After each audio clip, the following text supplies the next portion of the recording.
Decades of the middle class losing ground. Hey, this is Jeff at Below Average. Please like, subscribe, comment down below. This is definitely one I would love to hear what you have went through in your lifetime, and give me an idea on the time frame, by year, not necessarily your age, but by year. So, folks, I'm going to go backwards first. I'm going to go current time and go back, give you an idea why the middle class has been decimated. It's unbelievable.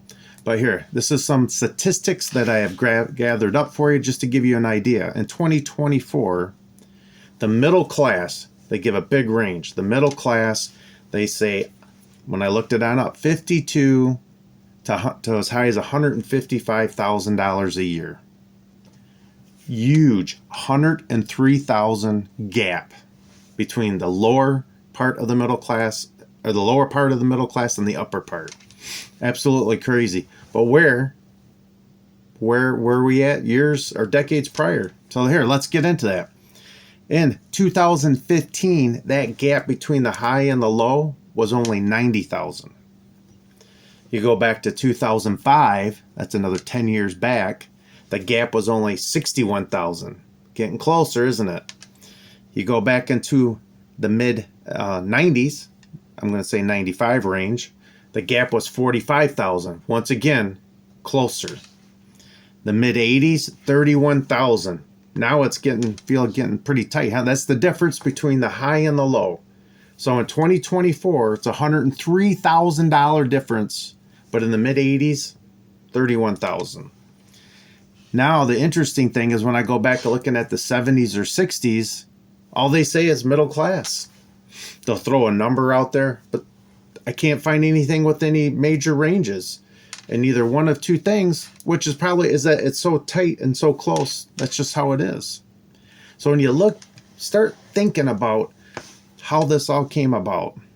Why aren't we in that same bracket now? Why isn't that instead of 52 to 155,000 that it's more like, maybe 100 to 155,000? Why is that stretched out so far? And then the last 4 decades, you'll find that is what the government and everybody out there in the media have been throwing on out. It's not just the middle class. So in the middle class, we have an upper, middle, and lower. When you start going back to the 70s and 60s, that terminology is not even around. Not even around.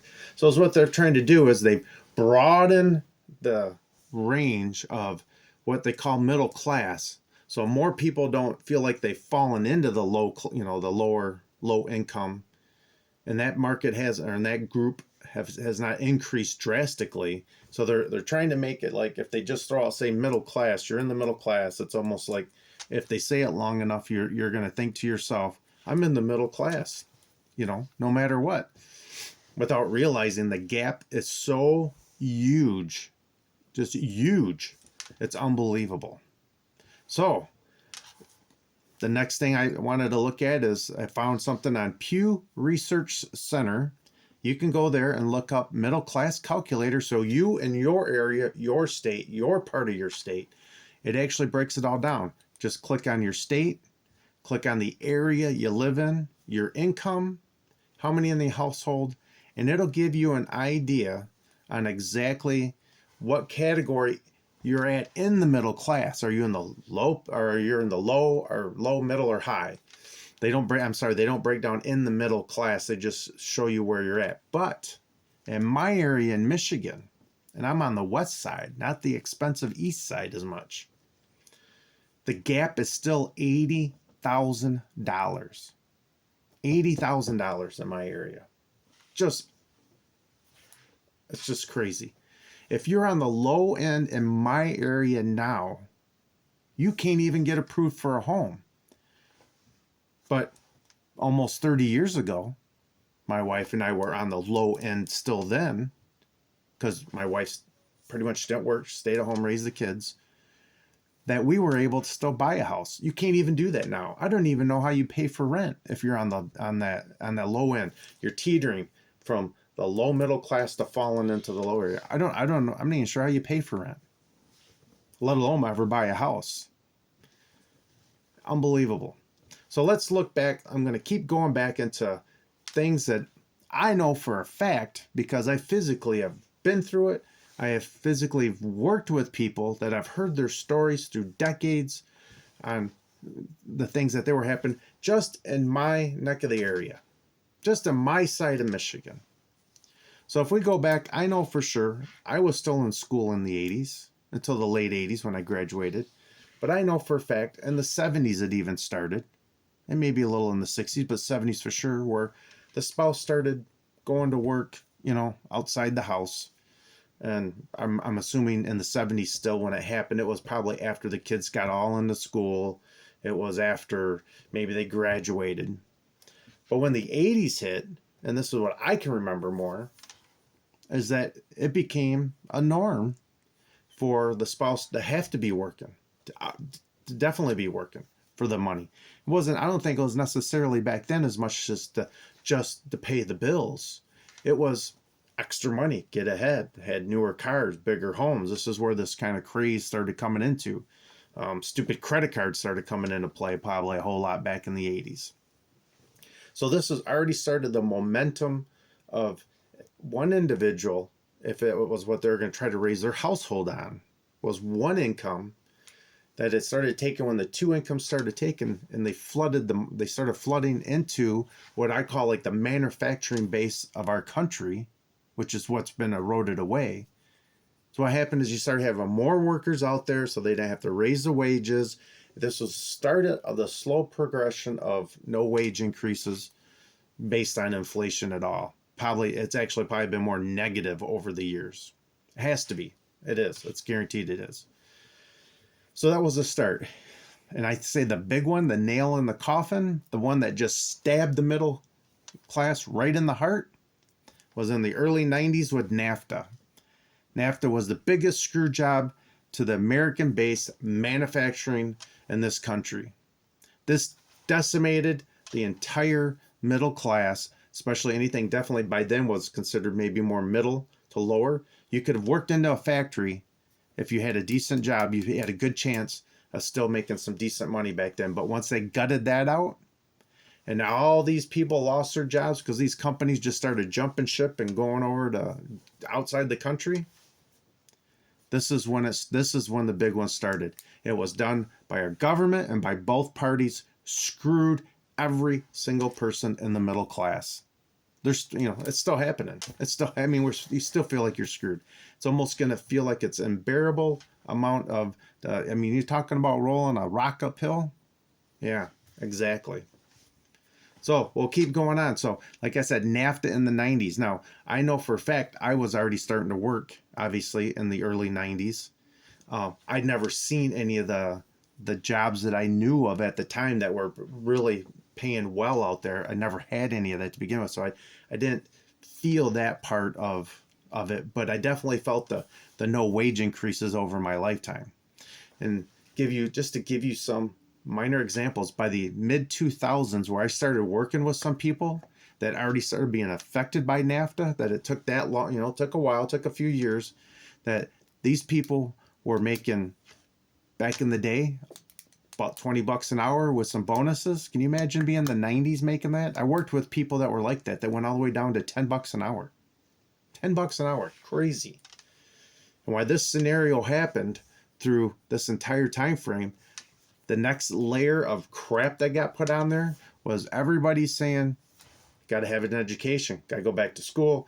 Kids coming out of high school, you got to have a college education, you got to have it. And all of a sudden, the jacking of the prices of the education went up. And I think the vast majority of people got bogus, degrees. Let's just say for that. And they all, once they finally started graduating, once they got into the mid 2000s, early 2000s, these people were all graduated. They were out, is what they started seeing. Was the jobs for what they paid for, what they went to school for. They weren't there. So what happened? Some of these people started working right next to the same people that were in the manufacturing base that didn't go to school. And now you're all making the same money. But if you went to college and had that, sure, you got a degree and great accomplishment, nothing taken down from that. But now you're paying a big bill. If you weren't able to end up paying for it as you went, which most people didn't, a few handful of years after my group, if they went in there, some of them, at least, I don't, college wasn't quite as expensive then, but a little after that, yeah, it went nuts. I worked with people that were in the manufacturing on a line that were still paying back $40, $50, $60,000 in debt for to have their degree for which there was nothing out there for, sold a bill of goods and got screwed, which turnaround, and is what happened then is that some of these people, those are the ones that got, like, let's say the low end management jobs, supervisors, management. Back in the 60s, 70s, and the 80s, those people usually came right off the floor. That was the next move up for some of those people that wanted to keep moving up. Completely almost taken away. Almost completely taken, not fully, but almost completely taken away, because now is what they were looking at. Companies were, well, we want somebody with the degree to be able to sit in the chair to do the same thing that the people in the previous generations did, and then they, and then they paid them a little bit more than what they would on the ground. But this pile of group, there's massive amount of them, massive amount. What it did is they brought their own wages down because of stuff like that. It's just kind of how it is. There's people I knew when I was in manufacturing that were supervisors that made more years prior to that. They were just trying to get through to retire. I even worked with an individual. He retired about 2 years ago. So in say 2023. I worked with him in the early 2000s. And this individual, when he lost his job a couple different times and got into the same place I was at, it took him till the year he retired to make the same hourly rate that he was making back in the late 80s, early 90s. This is how NAFTA was the big one. That's how NAFTA just totally screwed everybody. And to think that a higher education was going to come in and save somehow the working class or whatever back then, no, it's not happening. All wages, all of them have all plummeted down, all from the main big one I say is still NAFTA. NAFTA was the big screw job in the whole working industry. Now, the only way anything from here on out can ever be fixed is I think our country has to have a bigger base of manufacturing. I remember that, the few grocery stores, the gas stations, the department stores, vast majority of those jobs were all part-time. Now, over time, a lot of those have been created and try to make full-time, jobs and be full-time income. And the pay is not there. You can't. That's not replacing the manufacturing base, which always paid higher than that back when I was a kid to when I started work until now. It always pays higher. But our government, or whoever, I guess, has thought that we are going to end up being able to prop up and expand and have more income for the middle class because of these low end jobs that they've tried to make and create and make some part-time or full-time jobs within those that are just not there. It's just not happening. And it never will. The only way any of this changes is if our manufacturing base can increase to the point it forces companies to have to pay more. And that spreads on out to everybody in the spectrum will end up making more money, even to the point of the supervisor that's above you if you're just a regular worker in a store. Remember, this is Jeff at Below Average. We're looking at individuals that are struggling and feel like they might be in that below average category. This is for you. This is how this changes. This is the only way it changes. Don't know if it will. I sure hope and pray that there's something else with this, because there's all kinds of things. So as we go through the years, I wanted to go through a few more of the decades. Kind of got off on that NAFTA thing. Has always ticked me off because I physically have worked with people that have been directly screwed from that whole thing. Unbelievable. And not just that their jobs got more efficient and got replaced that way. They just went overseas. They just got screwed. Had to happen before. Why did it happen before? Because there was no NAFTA. So back to what we'll keep going on. After NAFTA, there's obviously a few things. 9/11 was a killer for the economy. The dot-com bubble had some effect. I think there's, who knows exactly who, but some effect on that. And definitely the housing crisis. Once again, in 2008, the housing crisis crisis that was out there was still once again manufactured by greed and stupid government policies. What did it do? It turned around and it screwed the middle class again. Very few people I know in the middle class, especially the lower middle class, was able to go out and buy some extra home that got to be extremely cheap in the area and try to get into this flipping of homes and all this kind of crap. It was mostly the wealthy. People are already rich, had money, were able to scoop in and do a bunch of that kind of stuff, made the major benefit. Now, I do know there's some people that were, new getting into housing. That was great for them at the time, obviously. Can't deny that at all. But I do know that I can look out of my window right now where I'm at. I can look out my window and I can see a home that I could have bought back in like 2010. I could have bought for 50% cheaper than what I bought our home in the 90s. Right? So this wasn't just a suppression and a killing of the housing market. It took jobs with this. Jobs were devastated. More were gone. There's just a ton of it happened. So you try to get through all this kind of stuff in a slow recovery back in the middle 2000s, 2008, 9, 10, whatever, all the way to the 2000 to the mid two teens, like 2015, 2016. It's hard to end up seeing any of that. I seen the wages. I worked at a place long enough you could easily go back and after you made top off, nickels and dimes. How do you get ahead in nickels and dimes? You don't, especially on the other end where they end up giving you raising your insurance premium for your health care. Crazy, huh? Now, normally on this channel, I really want to try to get into, different things you can tweak and, twist and turn, do a few different things to save money, to put away for retirement, because here at Jeff at Below Average, this is what we have to try to do. It's what we want to think. We're getting a little too old to think we want to keep working 2 or 3 jobs, right? So, but this video doesn't really quite have anything. It gives you an idea of why the middle class is in the scenario they're in. Screwed by our government, by both sides. Back in the early 90s is where a lot of this started. And let's hope we can have some kind of recovery. Now, I know that doesn't affect everybody, but I guarantee you if we had a strong manufacturing base, you would be shocked at the income level and where people would be at in their ability to buy with the dollar.